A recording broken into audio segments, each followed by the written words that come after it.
Habari za kutwa nzima leo, siku ya leo tarehe 23 mwezi wa 3 2026. Mamlaka ya hali ya hewa Tanzania imeungana na nchi wanachama duniani kote ili kuadhimisha siku ya hali ya hewa duniani. Katika kuadhimisha siku hii ya leo, mamlaka ya hali ya hewa Tanzania imejipanga vyema kabisa kukuletea utabiri wa hali ya hewa wa saa 24 zijazo kuanzia saa 3 usiku wa leo. Na kwa usiku wa leo tunatarajia katika maeneo ya nyanda za juu kaskazini mashariki, mwambao wa pwani ya Bahari Hindi pamoja na mkoa wa Morogoro, kwa kuna hali ya mawingu, mvua na ngurumo za radi katika maeneo machache. Maeneo mengine ya nchi yanatarajiwa kuwa na hali ya mawingu kiasi, mvua na ngurumo za radi katika maeneo machache.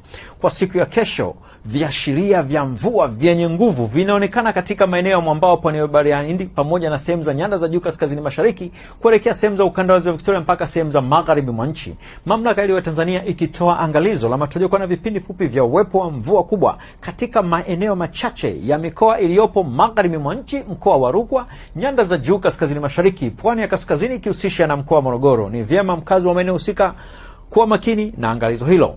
Kwa siku ya kesho, ni matarajio yetu maeneo ya ukanda wa Ziwa Victoria, nyanda za juu kaskazini mashariki, mikoa iliyopo katikati mwa nchi kuna hali ya mawingu kiasi, mvua na ngurumo za radi katika maeneo machache pamoja na vipindi vya jua. Sehemu nyingine zote za nchi zilizosalia zinatarajiwa kuwa na hali ya mawingu, mvua na ngurumo za radi katika maeneo machache pamoja na vipindi fupi vya jua. Na sasa tumalizie utabiri wetu kwa kuangalia matarajio ya siku 4 zijazo katika baadhi ya miji.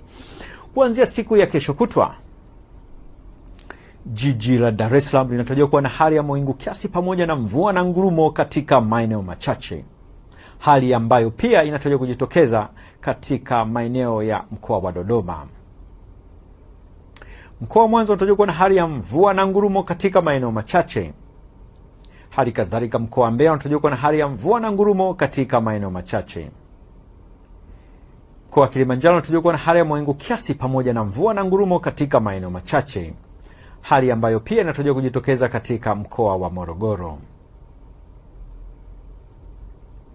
Mkoa wa Arusha unatarajiwa kuwa na hali ya mvua na ngurumo katika maeneo machache. Tunakushukuru kwa usikivu wako na tunakutakia wakati mwema.